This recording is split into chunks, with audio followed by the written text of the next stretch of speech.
یہ اس سلسلے کی قسط نمبر 3 ہے۔ مجھے امید ہے آپ کو میری یہ کاوش پسند آ رہی ہوگی۔ آپ نے اگر ابھی تک میرا چینل کہانی گھر سبسکرائب نہیں کیا تو ابھی میرے چینل کو سبسکرائب کر کے بیل نوٹیفیکیشن آن کر لیجئے تاکہ آنے والی ہر نئی کہانی کی اطلاع بر وقت آپ تک پہنچ سکے۔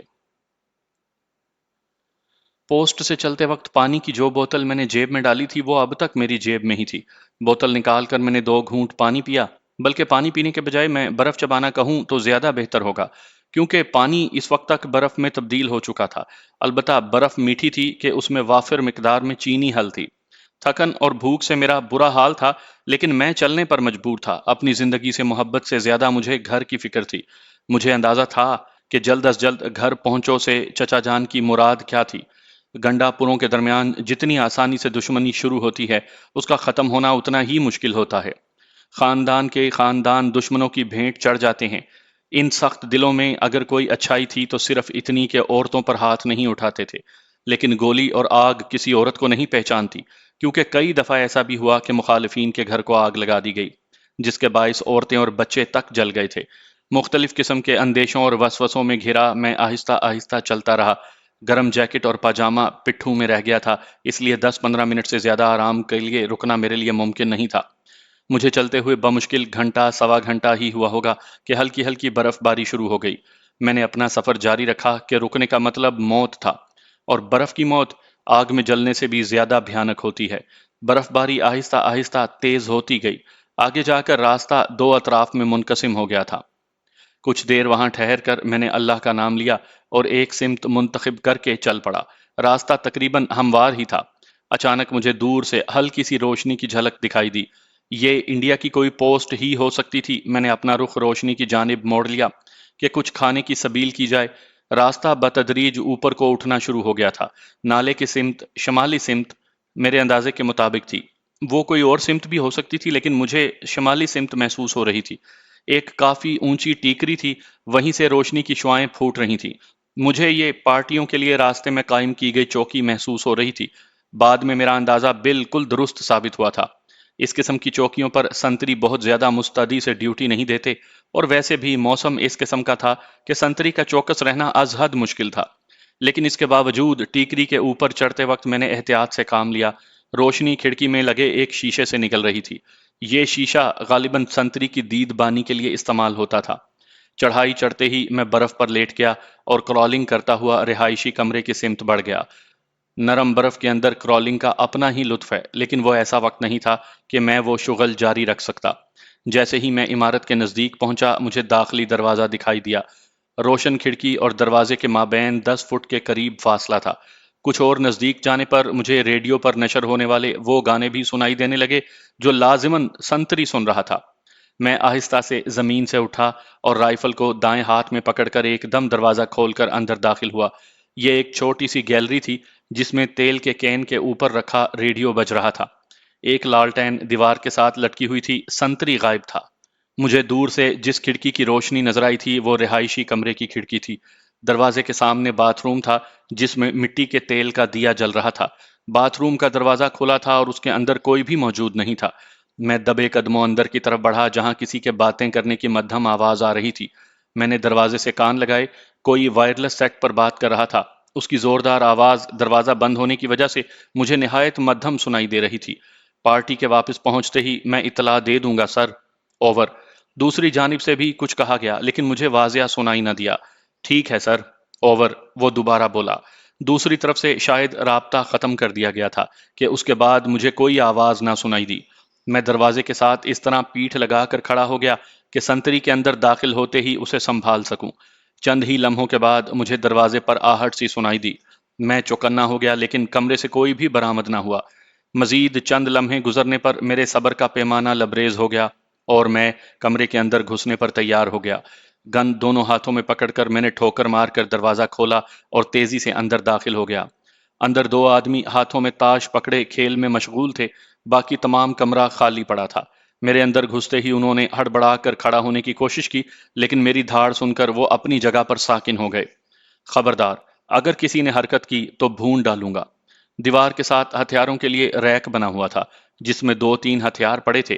ایک مشین گن دیوار کے ساتھ کھڑی تھی جو لازماً سنتری کی تھی۔ کمرے کے ایک کونے میں چھوٹا سا کچن بنا ہوا تھا۔ مٹی کے تیل کے 3 چولہے بھی پڑے تھے، ایک چولہے پر چھوٹے دیگچے میں کچھ پک رہا تھا۔ تم کون ہو؟ دونوں میں سے ایک ہکلا کر بولا۔ مجھے چھوڑو، اپنی سناؤ، باقی بندے کہاں گئے ہیں؟ میں چھوٹے قدموں سے چلتا ہوا ان کے نزدیک پہنچ گیا۔ باقی باقی بھی ادھر ہی ہیں، بس آتے ہی ہوں گے۔ اس بار بھی وہی بولا جو پہلی مرتبہ مجھ سے مخاطب ہوا تھا۔ بکواس کرنے کی ضرورت نہیں، مجھے جھوٹ سے نفرت ہے۔ تم لوگوں کی گفتگو میں سن چکا ہوں۔ کون سی گفتگو؟ ایک آدمی ہی مجھ کو مخاطب تھا، دوسرا خاموش کھڑا مجھے کینہ توز نظروں سے گھور رہا تھا۔ وہی بکواس جو تم لوگ وائرلیس سیٹ پر کر رہے تھے۔ سن لی تو کیا ہوا؟ یہ کہتے ہی اس نے میرے پیٹ میں مارنے کے لیے لات گھمائی اور اپنے دائیں ہاتھ سے گن کی بیرل پکڑنے کی کوشش کی، لیکن اس کی ٹانگ کو حرکت میں آتا دیکھ کر میں ہلکے سے جمپ کے ساتھ تھوڑا سا پیچھے کو ہوا۔ وہ وار کے خطا ہونے پر اپنی جگہ ڈگمگا سا گیا تھا، اور اس سے پہلے کہ وہ سنبھلتا، میری بائیں ٹانگ حرکت میں آئی اور برفانی علاقے کا وزنی بوٹ ہتھوڑے کی طرح اس کی ٹھوڑی کے نیچے لگا۔ وہ اچھل کر نیچے بستر پر جا گرا۔ مجھے امید تھی کہ اگلے آدھے گھنٹے کے لیے اس کا ہوش میں آنا مشکل تھا۔ کک ایسے لگائی جاتی ہے۔ خاموش کھڑے آدمی کی آنکھوں میں آنکھیں ڈال کر میں مزاحیہ انداز میں بولا، کیا خیال ہے تمہارا؟ مگر اب بھی وہ خاموش ہی رہا۔ گونگے صاحب، یہ باقی لوگ کہاں گئے ہیں؟ یہ تو بتانے کے قابل نہیں رہا۔ میں نے نیچے پڑے آدمی کی طرف اشارہ کر کے کہا، ہماری ایک پارٹی گم ہو گئی ہے، تمام لوگ اس کی تلاش میں نکلے ہوئے ہیں۔ پارٹی گم ہو گئی ہے؟ مگر کیسے؟ جیسے اس علاقے میں گم ہوتی ہیں بھائی، ویسے ہی گم ہوئی ہے۔ آ گئی ہوگی کسی ایولانچ کے نیچے، یا پھر راستہ بھٹک گئی ہوگی۔ کب سے گم ہے؟ میں مستفسر ہوا۔ آج شام سے ہی رابطہ نہیں ہو رہا۔ میں سمجھ گیا کہ صوبے دار داس کی پارٹی کی تلاش کے لیے دائیں بائیں کی نزدیکی پوسٹوں سے پارٹیاں روانہ کی گئی ہوں گی۔ اچھا یہ بتاؤ، یہاں سے پاکستانی سرحد کتنی دور ہے؟ یہاں سے؟ وہ حیرانی سے مستفسر ہوا۔ جی، یہاں سے تو کافی دور ہے۔ راستے میں ہماری چند پوسٹیں آتی ہیں، ان سے گزر کر ہی آپ پاکستانی علاقے میں پہنچ سکتے ہیں۔ فاصلہ کتنا ہوگا؟ اندازاً 30-35 کلومیٹر ہوگا۔ کوئی مختصر راستہ؟ نہیں، اس موسم میں تو ناممکن ہے، اس نے نفی میں سر ہلاتے ہوئے کہا۔ تمہارا نام؟ وہ چند لمحے میری آنکھوں میں دیکھتا رہا اور پھر بولا، عبداللہ۔ اور اس کا؟ میں نے نیچے پڑے شخص کی طرف اشارہ کیا، ہری چند۔ تو عبداللہ بھائی، پہلی بات تو یہ ہے کہ مجھے سخت بھوک لگی ہے، کچھ کھانے کو موجود ہے تو میرے حوالے کرو۔ دوسرا، میری تھوڑی سی رہنمائی کرو تاکہ میں واپس پاکستان میں پہنچ سکوں، کیونکہ میں غلطی سے آپ کے علاقے میں آن پھنسا ہوں، اور میرا اپنا علاقہ بلکہ اپنا گھر پہنچنا بہت ضروری ہے۔ جتنی دیر ہوتی جائے گی میرا نقصان بڑھتا جائے گا۔ کیا آپ میرے ساتھ تعاون کرنا پسند کریں گے؟ دوستانہ صورتحال پیدا کرنے کے لیے میں نے رائفل کندھے کے ساتھ لٹکا لی تھی۔ آپ جو بھی ہیں بھائی صاحب، میرا آپ کو مشورہ یہی ہے کہ جلد از جلد یہاں سے نکلنے کی کوشش کرو، کیونکہ کسی بھی لمحے وہ تمام یہاں پہنچ سکتے ہیں، اور تم اکیلے شاید 10 بندوں کا مقابلہ نہ کر سکو۔ اس دیگچی میں کیا ہے؟ اس کی باتوں کو نظر انداز کر کے میں نے چولہے پر رکھی دیگچی کی طرف اشارہ کر کے پوچھا۔ چائے، وہ مختصراً بولا۔ Very good. یہ کہہ کر میں آگے بڑھا اور چولہے کے ساتھ رکھے کپ میں چائے نکال کر گرم گرم چائے سے لطف اندوز ہونے لگا۔ عبداللہ نے اپنی جگہ سے ہلنے کی کوشش نہیں کی تھی۔ میں بظاہر اس سے غافل بنا ہوا تھا، لیکن حقیقتاً اس کی ذرا سی حرکت پر میں ایکشن میں آ سکتا تھا۔ چائے پی کر میں نے بقیہ چائے ایک بوتل میں انڈیلی اور عبداللہ سے پوچھا، کھانے کو کچھ پڑا ہے؟ پارٹی کے لیے حلوہ بنا کر رکھا ہوا ہے، اس نے ایک دوسرے برتن کی طرف اشارہ کیا۔ تھوڑا سا حلوہ کھا کر باقی حلوہ ایک شاپر میں ڈالتے ہوئے میں نے عبداللہ سے کہا، عبداللہ بھائی چلو سٹور میں، اور وہ خاموشی سے میرے آگے چل پڑا۔ سٹور میں جا کر میں نے ایک خالی پٹھو میں 2-3 دنوں کا راشن، 3-4 فالتو میگزین، پانی، حلوہ، چائے اور گرم لباس ڈال کر آگے جانے کے لیے تیار ہو گیا تھا۔ عبداللہ بھائی، آپ کی بہت بہت مہربانی، اگر آپ تعاون نہ کرتے تو میں اتنی جلدی تیار نہ ہو پاتا، لیکن اگر تجھے میں نے یوں ہی چھوڑ دیا تو تیرے اپنے ساتھی تجھ پر شک کریں گے، اس لیے سوری، لیکن یہ ضروری ہے۔ یہ کہتے ہی میں نے بجلی کی سی تیزی سے سٹین گن کا بٹ اس کے سر میں مارا اور وہ اوغ کی آواز کے ساتھ زمین پر گر گیا۔ اسے اٹھا کر میں نے ایک بستر پر ڈالا اور باہر جانے کے لیے تیار ہو گیا۔ گو اس کے سر پر بٹ مارے بغیر بھی میں اسے بے ہوش کر سکتا تھا، لیکن اس طرح بھی اس کی شخصیت مشکوک ہو جانی تھی۔ ہری چند ابھی تک اسی پوزیشن میں پڑا تھا۔ میں بیرونی دروازہ کھول کر باہر نکلا اور عبداللہ کی بتائی ہوئی سمت کی طرف قدم بڑھا دیے۔ بمشکل چند قدم اٹھائے ہوں گے کہ میری سماعتوں میں لوگوں کے بولنے کی آواز آئی۔ میں نے جلدی سے رہائشی مکان کی عقبی سمت کا رخ کیا اور تیزی سے اس جگہ سے دور ہٹنے لگا۔ گو اس طرح میں عبداللہ کی بتائی ہوئی سمت سے بالکل مخالف سمت کو روانہ ہو گیا تھا، لیکن گرفتاری سے بچنے کے لیے ایسا کرنا ضروری تھا۔ برف باری کی شدت میں کمی نہیں آئی تھی۔ میں پوسٹ سے چند سو گز ہی دور آ پایا تھا کہ مجھے کسی کی چیختی ہوئی آواز سنائی دی۔ یہ رہے اس کے قدموں کے نشان، اور اس کے ساتھ ہی چند اور آدمیوں کی آواز آئی، ہاں ہاں یہی ہیں، چلو، جانے نہ پائے۔ اور میں اپنے بائیں ہاتھ پر موجود ابھری چٹان کے پیچھے لیٹ کر زندگی اور موت کا مارکا لڑنے کے لیے تیار ہو گیا۔ میں کسی بھی قیمت پر زندہ گرفتار ہونے پر راضی نہیں تھا۔ جانے نہ پائے کی آواز کے ساتھ وہ آگے بڑھتے چلے آ رہے تھے، لیکن ان کی یہ حرکت نہایت بے وقوفانہ تھی۔ اس کا خمیازہ ان کو دو تین لاشوں کی صورت میں بھگتنا پڑا۔ میری ایس ایم جی سے نکلنے والی گولیوں کی بوچھاڑ نے ان کے نعروں کو چیخو پکار میں بدل دیا۔ گو اچھا خاصا اندھیرا تھا، لیکن مجھے 100% یقین تھا کہ وہ میرے پاؤں کے بنے ہوئے نشانات کی سیدھ میں ہی آگے بڑھیں گے، اور ہوا بھی یہی تھا۔ کچھ گولی لگنے کی وجہ سے اور کچھ گولی سے بچنے کے لیے برف پر لیٹ گئے اور جوابی فائرنگ شروع کر دی، لیکن میں آڑ میں تھا، اس لیے محفوظ رہا۔ ان کی طرف سے اندھا دھند فائرنگ شروع رہی، جبکہ میں نے پہلے برسٹ کے بعد گولی چلانے کی ضرورت محسوس نہیں کی تھی۔ ہتھیاروں کی لڑائی میں ہمیشہ وہ فریق غالب رہتا ہے جو مخالف کی نفسیات کو مد نظر رکھ کر لڑے۔ میرے لیے اس جگہ پر ٹک کر لڑنا ناممکن تھا، کیونکہ جلد یا بدیر ان کی اپنی کسی بھی پوسٹ سے کمک مل جاتی یا میرے پاس ایمیونیشن ختم ہو جانا تھا۔ ہر دو صورتوں میں میرا پکڑا یا مارا جانا ضروری تھا، لیکن میں چاہتا تھا کہ وہ میرا تعاقب نہ کر سکیں، اور اس کے لیے ضروری تھا کہ میں ایسی فضا پیدا کروں کہ وہ میرے فرار سے لا علم رہیں۔ اسی مقصد کے لیے ان کی دھڑا دھڑ فائرنگ کا جواب دینے کے بجائے میں نے خاموشی اختیار کیے رکھی۔ جلد ہی انہیں محسوس ہو گیا کہ وہ یک طرفہ فائرنگ میں مشغول ہیں۔ فائرنگ بند کرو، ان میں سے کوئی چیخ کر بولا۔ دو بندے ان کو پوسٹ میں لے جاؤ اور سیٹ پر نمبر 2 کو بھی اس کی اطلاع کر دینا۔ باقی تمام میرے ساتھ چلیں، اس کو زندہ یا مردہ گرفتار کرنا ضروری ہے۔ وہ غالباً لاشوں کو پوسٹ میں لے جانے کا آرڈر دے رہا تھا۔ سر، کہیں وہ ابھی تک موجود نہ ہو، ایک سہمی ہوئی آواز آئی۔ تمہارا باپ اگر موجود ہوتا تو جوابی فائر نہ کرتا۔ آرڈر دینے والا لازماً ان کا سینئر تھا۔ تم اگر ڈرتے ہو تو ان لاشوں کے ساتھ پوسٹ پر چلے جاؤ، باقی میرے ساتھ چلو۔ میں آنکھیں پھاڑے ان کے ہیولوں کو دیکھنے کی کوشش کر رہا تھا، تاکہ زیادہ سے زیادہ کو جہنم واصل کر کے اپنے تعاقب کے قابل نہ چھوڑوں۔ گو صاف موسم کی صورت میں برفانی علاقے میں چاندنی رات کے بغیر بھی اتنی روشنی ہوتی ہے کہ 40-50 گز کے حدود اربع میں کسی چیز کا ہیولا محسوس کیا جا سکے، مگر اس وقت آسمان بادلوں سے اٹا ہوا تھا اور برف باری شدت سے جاری تھی۔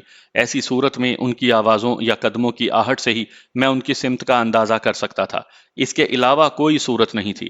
البتہ ٹارچ میرے پاس موجود تھی، لیکن اس کو جلانے کا مطلب اپنی موت کے پروانے پر دستخط کرنا تھا۔ میں ان کے قریب آنے کا منتظر رہا، یہاں تک کہ وہ چند قدم کے فاصلے پر پہنچ گئے۔ گن کو میں نے پہلے سے برسٹ پر سیٹ کیا ہوا تھا۔ ٹریگر کے دباتے ہی ان پر قیامت ٹوٹ پڑی اور ان کی چیخو پکار سے ماحول گونج اٹھا۔ میں نے بھی ٹریگر سے اس وقت تک انگلی نہیں ہٹائی جب تک کہ میگزین خالی نہیں ہو گئی۔ نئی میگزین چڑھا کر میں نے ایک ہلکا سا برسٹ چلایا اور وہاں سے کرالنگ کرتا ہوا دور ہٹنے لگا۔ پشت پر موجود پہاڑی کی آڑ میں آتے ہی میں کھڑا ہو گیا۔ اتنی زیادہ احتیاط کا مقصد اس کے علاوہ اور کچھ نہیں تھا کہ میں کسی اندھی گولی کا شکار نہ ہو جاؤں۔ آڑ میں آتے ہی میں وہاں سے تیزی کے ساتھ روانہ ہو گیا۔ مجھے حتمی طور پر اندازہ نہیں تھا کہ کتنے بندے جہنم واصل ہو چکے تھے، البتہ اس بات کا مجھے یقین تھا کہ وہ میرے تعاقب کے قابل نہیں رہے تھے۔ کچھ دور آنے کے بعد میں نے نارمل انداز میں چلنا شروع کر دیا۔ مسلسل سفر اور بے آرامی نے میرے اعصاب کو شل سا کر دیا تھا۔ نیند کی شدت سے میری آنکھیں جل رہی تھیں، لیکن ان سب کے باوجود میں چلنے پر مجبور تھا۔ صبح صادق کے قریب مجھے ایک کھو نظر آئی جس کا منہ برف سے اٹا ہوا تھا۔ بس ایک چھوٹے سے سوراخ سے مجھے اندازہ ہوا کہ یہ کوئی غار ہے۔ ٹارچ جلا کر میں نے سوراخ کے اندر جھانکا، کافی لمبی غار نظر آئی۔ میں نے غار کے منہ سے صرف اتنی برف ہٹائی جس سے کہ میں آسانی سے اندر گھس سکوں۔ برفانی طوفانوں کی بدولت برف غار کے اندر بھی کافی مقدار میں ڈھیر ہوئی پڑی تھی، لیکن میری خوش قسمتی کے غار کافی لمبا تھا۔ آخری کونے میں جا کر میں نے اپنے لیٹنے کے لیے جگہ صاف کی، گرم جیکٹ اور پاجامہ نکال کر پہنا، بوٹ اتار کر برف جھاڑی، جرابیں تبدیل کی اور حلوے کو جڑ گیا۔ خوب پیٹ بھرنے کے بعد باقی حلوہ شاپر میں لپیٹ کر پٹھوں میں ڈالا اور ٹھنڈی چائے پی کر آرام کے لیے لیٹ گیا۔ برف باری کی یہ خاصیت ہے کہ جب تک یہ شروع رہے سردی نارمل رہتی ہے، بشرط یہ کہ اس کے ساتھ ہوا نہ چلے۔ اس وقت بھی ہوا بند تھی اور برف روئی کے گالوں کی طرح مسلسل آسمان سے گر رہی تھی۔ مجھے پتا تھا کہ میرے پاؤں کے نشانات زیادہ سے زیادہ 1 گھنٹے میں برف میں چھپ جانے تھے۔ اس کے بعد دشمن کے لیے میری لوکیشن کا پتہ چلانا نہایت مشکل تھا۔ حالات کی سنگینی اور گھریلو تفکرات بھی میری نیند کو نہ روک سکے اور میں گہری نیند سو گیا۔ میں پتہ نہیں کتنی دیر تک سویا رہتا، لیکن اچانک تیز گڑ گڑاہٹ کی آواز میرے کانوں میں آئی اور میری آنکھ کھل گئی۔ ٹائم دیکھا تو دن کے 2 بجنے والے تھے۔ ہیلی اور اس موسم میں نے حیرانی سے سوچا، لیکن جب میری نظر غار کے سوراخ سے آنے والی روشنی کی کرنوں میں پڑی تو میری حیرانی دور ہو گئی۔ اس کا مطلب ہے موسم صاف ہو گیا ہے۔ میں آہستہ سے بڑبڑایا اور اٹھ کر غار کے دہانے کی طرف بڑھ گیا۔ سوراخ سے سر گزار کر جب میں نے باہر جھانکا تو سورج پوری آب و تاب کے ساتھ چمکتا نظر آیا۔ آسمان پر بادلوں کا نشان تک نہیں تھا۔ میں شاید باہر نکل کر دھوپ سے لطف اندوز ہونے کی کوشش کرتا کہ اچانک میری نظر غار سے 50 گز فاصلے پر بنے ہوئے قدموں کے تازہ نشانوں پر پڑی اور میں اچھل پڑا۔ میں نے غور سے دیکھا تو یہ نشانات مجھے اسی سمت کو جاتے دکھائی دیے جس سمت سے میں چل کر آیا تھا۔ ہیلی کی آواز بھی اسی سمت کو جاتی سنائی دی تھی، اور ہیلی کا مقصد بھی لازماً زخمیوں اور لاشوں کی ترسیل تھا۔ میں غار کے دہانے سے اندر کو ہٹ آیا اور پٹھو سرہانے کے نیچے رکھ کر ایک مرتبہ پھر سونے کی کوشش کرنے لگا، مگر اس بار میں ناکام رہا۔ یادوں کا ریلا مجھے پتہ نہیں کہاں سے کہاں بہا لے گیا۔ سعدیہ اور عدنان کی شکلیں میری آنکھوں کے سامنے آ کھڑی ہوئیں، پھر ان کی جگہ امی اور ابو نے لے لی۔ باری باری تمام رشتہ دار میرے خیالات میں آتے چلے گئے۔ پتہ نہیں رحمان خیل میں حالات کیسے تھے، آیا میرے بھائیوں میں سے کوئی مارا گیا تھا یا اس کے برعکس انہوں نے مخالفین میں سے کسی کو مار کر حوالات میں اپنی جگہ بنا لی تھی۔ جیسے بھی تھا، اتنا اندازہ بہرحال مجھے بھی تھا کہ حالات سخت خراب ہیں، اور گنڈا پوروں میں حالات کی خرابی کا ایک ہی مطلب تھا، یعنی ایک یا زیادہ بندوں کا قتل ہو جانا۔ چھوٹے موٹے جھگڑے تو روزانہ کا معمول تھے۔ گنڈا پوروں جیسی تندخو اور دشمنیاں پالنے کی شوقین شاید ہی کوئی قوم پاکستان میں ہو، اور انہی کے متعلق یہ کہاوت مشہور ہے کہ گنڈا پور دوست سے زیادہ دشمن بنانے پر خوش ہوتے ہیں۔ میں کافی دیر تک گھر اور گاؤں کے خیالات میں کھویا رہا، لیکن جیسے ہی غار کے اندر موجود روشنی مدھم پڑی اور اندھیرے نے اپنا رنگ جمانا شروع کیا، میں نے بھی وہاں سے کوچ کی تیاری شروع کر دی۔ گو میرا دل کچھ بھی کھانے کو نہیں چاہ رہا تھا، لیکن سفر کی سختی کو مد نظر رکھتے ہوئے میں نے کچھ نہ کچھ کھانا مناسب سمجھا۔ پٹھو پیٹھ پر لاد کر میں نے گن کندھے پر لٹکائی اور ہاتھ میں آئس سٹک پکڑ کر چلنے کو تیار ہو گیا۔ گو پٹھو کی غیر موجودگی میں زیادہ تیزی سے سفر کر سکتا تھا، لیکن زیادہ عرصہ اس برف زار میں پھنسے رہنے کی صورت میں پٹھو میں موجود سامان ہی میری زندگی کا ضامن بن سکتا تھا۔ ایک لہجہ کے لیے میرے دل میں خیال آیا کہ پٹھو میں موجود فالتو سامان جیسے رسا یا SMG کی سپیئر میگزین پھینک دوں، لیکن پھر کسی ناگہانی صورتحال میں پھنسنے کے خوف نے مجھے اس کام سے باز رکھا۔ آسمان پر بادلوں کا نام و نشان بھی نہیں تھا۔ سورج غروب ہو چکا تھا، لیکن روشنی کافی تھی۔ انڈیا ہمارے ملک کے مشرق میں واقع ہے، لیکن اس علاقے میں دونوں ملکوں کی سرحد اتنی ٹیڑھی میڑھی ہے کہ واضح طور پر اپنی فوج کی ڈپلائمنٹ کا اندازہ لگانا میرے لیے مشکل تھا۔ نقشے کی موجودگی اس مشکل کو آسانی میں بدل سکتی تھی، لیکن افسوس کہ نقشہ میرے پاس موجود نہیں تھا۔ میرا اندازہ تھا کہ جنوب کی سمت اختیار کر کے میں باقی اطراف کی بنسبت جلد ہی دشمن کے علاقے سے نکل سکتا تھا۔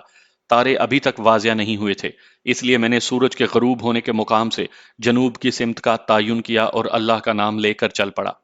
تھوڑی دور ہی چلنے کے بعد راستہ بتدریج گہرائی میں اترتا چلا گیا، اس لیے میری رفتار برف کے نرم ہونے کے باوجود کافی تیز رہی۔ راستے میں میری کوشش رہی کہ دشمن سے مڈ بھیڑ نہ ہو، کیونکہ اس صورت میں لازماً میرا وقت ضائع ہو جاتا، جو مجھے بالکل گوارا نہیں تھا۔ اسی وجہ سے مجھے ایولانچ کے خطرے کا علاقہ بھی کراس کرنا پڑا، لیکن دشمن کو بائی پاس کرنے کے لیے میں یہ بھی کر گزرا۔ صبح کی روشنی پھیلتے ہی میری نگاہیں دن گزارنے کے لیے جگہ کی تلاش میں سرگرداں ہو گئیں۔ جلد ہی مجھے ایک بڑے پتھر کے نیچے اتنی جگہ نظر آ گئی جہاں میں آسانی سے لیٹ بھی سکتا تھا، اور دشمن کی ہوائی اور زمینی دیکھ بھال سے آڑ بھی میسر تھی۔ گرم پاجامہ اور جیکٹ پہن کر میں نے ہلکا پھلکا کھانا کھایا اور پٹھو سر کے نیچے رکھ کر لیٹ گیا۔ موسم صاف ہونے کی وجہ سے سردی کافی زیادہ تھی، لیکن سورج بلند ہونے کے ساتھ اس میں کمی ہوتی چلی گئی۔ میرا ذہن عجیب قسم کے خیالات کی آماج گاہ بنا ہوا تھا، اور ان خیالات سے میں نیند میں بھی جان نہ چھڑا سکا۔ برے خیالات اور پریشان سوچوں نے پرچھائیوں کی شکل اختیار کر لی تھی۔ میں نے اپنے باپ کو پھانسی پر لٹکے ہوئے دیکھا، پھر میں نے اپنے چچا کو دیکھا کہ اس کا سر گردن سے کٹا ہوا ہے، اور وہ ہاتھ کے اشارے سے مجھے اپنی طرف بلا رہا ہے، اور میں اس کی طرف جانے کے بجائے چودھری انور کے پیچھے دوڑ رہا ہوں۔ میرے ہاتھ میں ایک بڑا سا ٹوکا تھا جس سے خون ٹپک رہا تھا۔ میں نے دوڑتے ہوئے ٹوکا اس کی طرف پھینکا، لیکن وہ جلدی سے نیچے بیٹھ گیا، اور ٹوکا اس کے بجائے عدنان کو جا لگا جو ہاتھ پھیلائے میری جانب دوڑ رہا تھا۔ میرے منہ سے چیخ نکلی اور میری نیند اکھڑ گئی۔ آنکھ کھلتے ہی میں نے دائیں بائیں دیکھا، سورج اپنی